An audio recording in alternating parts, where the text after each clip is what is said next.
Hi, today we're going to be talking about solving for a specific variable. And the first formula that we're going to look at is the one for distance, rate, and time. So d is distance, r is rate, t is time. And our formula is distance equals rate times time. You might also see it written like this, distance equals rate times time. So we have a problem here. Jamal rides his bike at a uniform rate of 12 miles per hour for 3.5 hours. How much distance has he traveled? So we can solve this. So distance is equal to the rate is 12 miles per hour times the time is 3.5 hours. And I'm going to use a decimal here. So I'm going to just write 3.5. So the distance that he travels when I put this in the calculator is 42 miles. Okay. We can also use this formula and solve it just for t. So we want to solve the formula distance equals rate times time for t, then find t when the distance is 520 and r is 650. So if distance equals rate times time, when it says to solve for t, that means we want to isolate t. So I'm going to divide both sides by r. These r's are going to cancel out. So distance over rate is equal to t.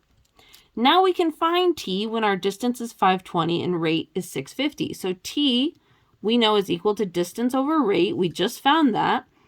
T is equal to 520 over 65. And when I put that into a calculator, I'm going to get t is equal to, where's it at? 8. Okay, let's do another one like that. The formula for area of a triangle is area equals 1/2 base times height. Solve the formula for h, then find h when a equals 90 and b equals 15. So first we're going to solve for h. A equals 1/2 base times height. To solve for h, that means we want to isolate h. First, I'm going to multiply both sides by 2. That means this 2 is going to cancel out. Remember, that's over 1. That's going to cancel out. So now I have 2a equals bh. I want to isolate h, so I'm going to divide both sides by b. These b's cancel out. So 2a over b is equal to h. Now I've got my formula, and I can find h. So again, h is equal to 2a over b. And I can find this when a is 90 and b is 15. So h is equal to 2 times 90 over 15, which is going to be equal to 180 divided by 15. And when I take 180 divided by 15, I get h is equal to 12. All right, let's do a few more. Using other formulas, we want to solve the formula I equals PRT. This is the simple interest formula you might remember. To find the principal P, then find P when I equals 5,000. Our rate is 4% and T is 7 years. So if I have I equals PRT, I want to isolate P. First, I'm going to divide by T.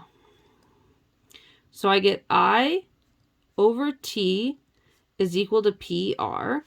Okay, that's an R. And actually, what I should have done here, I should divide both sides by r the first place. So these r's are going to cancel out. These t's are going to cancel out. So I over rt is equal to p. That just makes it easier.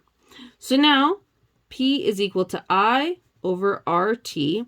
So p is equal to our interest was 5,000 divided by our rate is 4%. Remember, we need to write that as 0.04. And our time is 7. So when I put all of that into a calculator, I gotta find this here.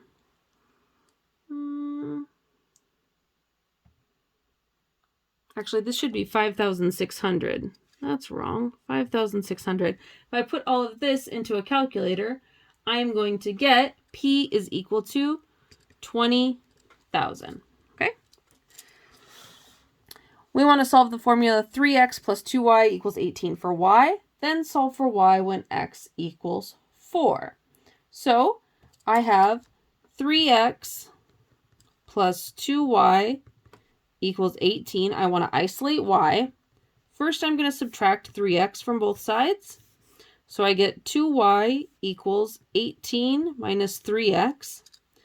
Then I divide both sides by 2, so I get y equals 18 minus 3x over 2. If you want, this is the exact same as 9 minus 3/2 x. These are the exact same. Now, I'm going to use the first one, y equals 18 minus 3x over 2. And we're going to solve for when x equals 4. So we're going to get 18 minus 3 times 4 over 2, which is 18 minus 12 over 2, which is 6 over 2, which is equal to 3. So y is equal to 3. Very nice. And finally, we don't even have to get a number here. We want to solve the formula P equals A plus B plus C for A. That's our perimeter of a triangle equals A plus B plus C. So if P equals A plus B plus C, I can subtract, well, let's subtract C first from both sides. So I get P minus C equals A plus B. Then I can subtract B. I get P minus, I put them in alphabetical order because it doesn't matter. B minus C equals A. So A equals P minus B minus C. Okay, that's how we solve for a variable. You've been doing this all year, so hopefully it wasn't too tricky. If you have any questions, please bring them to class, and I'll see you then. Thanks.